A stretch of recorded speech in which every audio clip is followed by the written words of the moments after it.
lo que vamos a hacer en este tiempo que tenemos juntas es hacer un recorrido del material, pero por lo que me comentaron las otras compañeras docentes, hubo como un repaso que se inicia en el inicio de la materia, con los primeros conceptos, y hacia el final de los talleres quedaron cortos de tiempo. Entonces, lo que les propongo es hacer un barrido al revés y que intentemos arrancar por el final para bueno, poder trabajar estos materiales, ya que... Ay, perdón, se me cayó el celo. Ya que los otros talleres los tienen subidos a YouTube.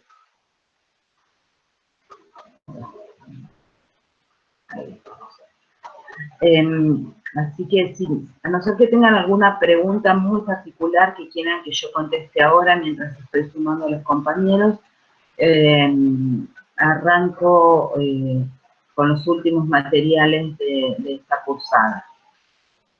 No tengo problema, me cortan, pueden escribir si quieren hacer alguna pregunta para que me permita a mí leerlo mientras estoy hablando, o pueden habilitar sus micrófonos y hacer la pregunta o el comentario o que ustedes quieran, ¿sí? No hay ningún problema.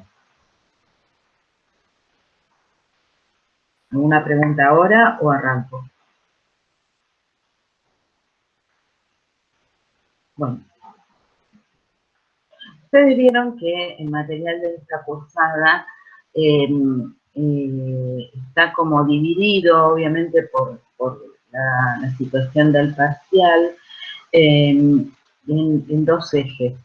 Un eje que tiene que ver con por qué pensamos esta complejidad de la temática de la salud, autores que la muestran, como Asa Lauren, San Martín, Eduardo Menéndez, etcétera, y por qué este proceso de salud, enfermedad, atención se da en las poblaciones, y cómo la determinación social de la salud tiene un impacto muy fuerte, mucho más fuerte que la posibilidad de acceso o no al sistema de salud.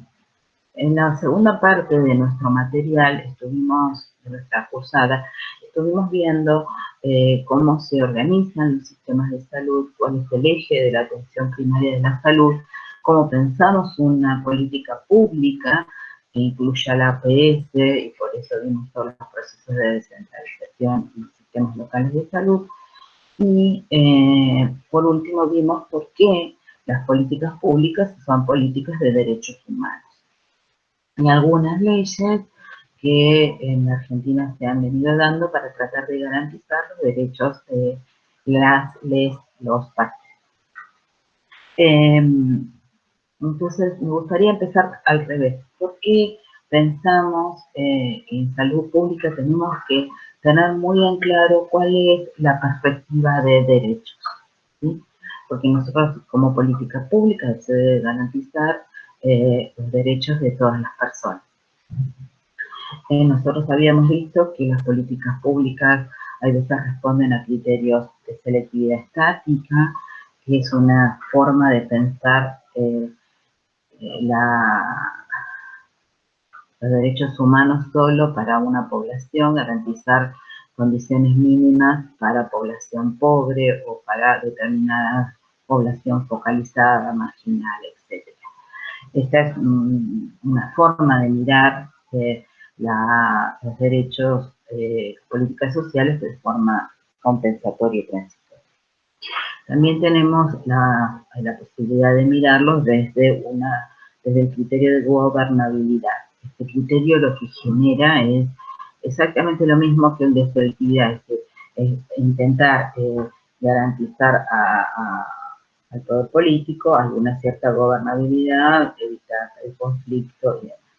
En cambio, la mirada desde las políticas sociales, desde la perspectiva de derechos, que es el eje central de las políticas públicas, o debería de serlo, y dentro de ellas la de salud, es la perspectiva de derechos. ¿Por qué? porque hay que garantizar procesos equitativos para toda la población. Entonces yo tengo que pensar que garantizar a toda la ciudadanía estos derechos significa que no pueden ser violados, que deben ser garantizados y que deben de ser promovidos. ¿Qué quiere decir esto? Quiere decir que si yo digo que la vacunación, por ejemplo, es un derecho, no solo debe de estar garantizado en el sentido que yo debo de garantizar la provisión de vacunas, garantizar lugares accesibles, que si yo puedo decir, dentro de un criterio, por ejemplo, de gobernabilidad, podría haber dicho, bueno, si yo la vacuna la garantizo, todos tienen que venir, no sé, a la capital de cada provincia. Eso no es garantizarlo, ¿sí? Para garantizarlo yo tengo que garantizar con un criterio de distribución geográfica, que las personas puedan acceder, tengo que promoverlos, es decir, tengo que informar a toda la población sobre estos derechos y de cuál es el acceso, de qué manera, garantizar que ese acceso sea posible, ¿sí? Y obviamente no violarlos, ¿sí? Por eso, dentro de la perspectiva de derechos, estos enfoques de no violarlos, promoverlos y garantizarlos es tan importante. ¿Sí? Y estos principios que hacen a los derechos humanos hablan de enfocan a pensar en la dignidad humana, el derecho de todos los seres humanos a ser tratados de forma equitativa, al tema de la no discriminación y el tema de pensarnos como sociedad democrática. ¿Qué le pasa, digamos, por qué es tan importante tener claro que la perspectiva de derecho tiene características especiales? Porque es universal, es decir, el derecho al acceso a la salud es universal, es para todas las personas, ¿sí? Es exigible, ¿sí? Yo puedo exigir, digamos, por lo menos en nuestro país, las leyes que sí lo garantizan, yo puedo exigir la atención. En otros países no. Después cuando veamos sistemas de salud a nivel de modelos, vamos a ver que en otros países es de manera distinta, pero en Argentina yo puedo exigir, si por ejemplo no me quieren operar, digamos, puedo exigir que si no es en este lugar sea en otro, pero el Estado me lo tiene que garantizar, ¿no? Entonces, por eso, y son indivisibles. ¿Qué quiere decir esto? Que me garantizan el derecho a la educación y no me garantizan, por ejemplo, el derecho a la salud o el acceso a la atención mental, ¿sí? No se pueden dividir, no es que te doy un pedazo y el otro no, ¿sí? Por eso son indivisibles. Reconocen la diversidad, ¿sí? Si ustedes se fijan en derechos sexuales y reproductivos, por un ejemplo, se trabaja fuertemente pensando en las diversidades genéricas, por ejemplo, ¿sí?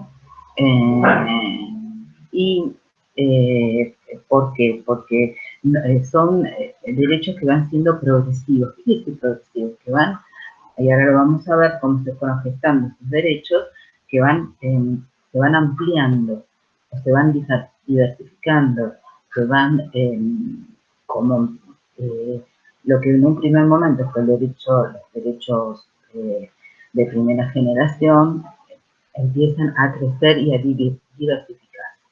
¿Qué quiere decir con esto? Que los primeros derechos han tenido que ver con el derecho a la libertad humana y el derecho a la participación política. Luego aparecieron los derechos económicos, sociales y culturales. Por eso es lo que estoy diciendo, el primer derecho a la vida, a la libertad, a la expresión, y después aparecen los derechos sociales, y se van abriendo derechos, nuevos derechos, hasta llegar en estos momentos a los derechos que tienen que ver con los derechos de la genética, el acceso a reproducción asistida, e incluso algunos derechos que hasta nosotros por momentos, a mí por lo menos me parecen como más extraños, por ejemplo, los derechos de los animales, ¿sí? Entonces, siempre tenemos que pensar que si yo miro desde la política pública, la perspectiva tiene que ser la perspectiva de derechos, ¿sí? Eso por un lado. Ustedes tienen dentro de su material una serie de leyes que cuenta este tema. Aunque ustedes hayan visto con sus profesores una, dos o ninguna ley, tienen que tener los conceptos centrales de cada una de estas leyes, ¿sí? Entonces, por eso es tan importante, digamos, que ustedes puedan hacer un buen resumen de cada una de estas leyes, ¿sí? Entonces, si yo me pongo dentro de la ley de derechos del paciente, tengo que pensar que esta ley, ¿qué está tratando de garantizar? Perdón, ¿qué está tratando de garantizar? Está tratando de garantizar eh,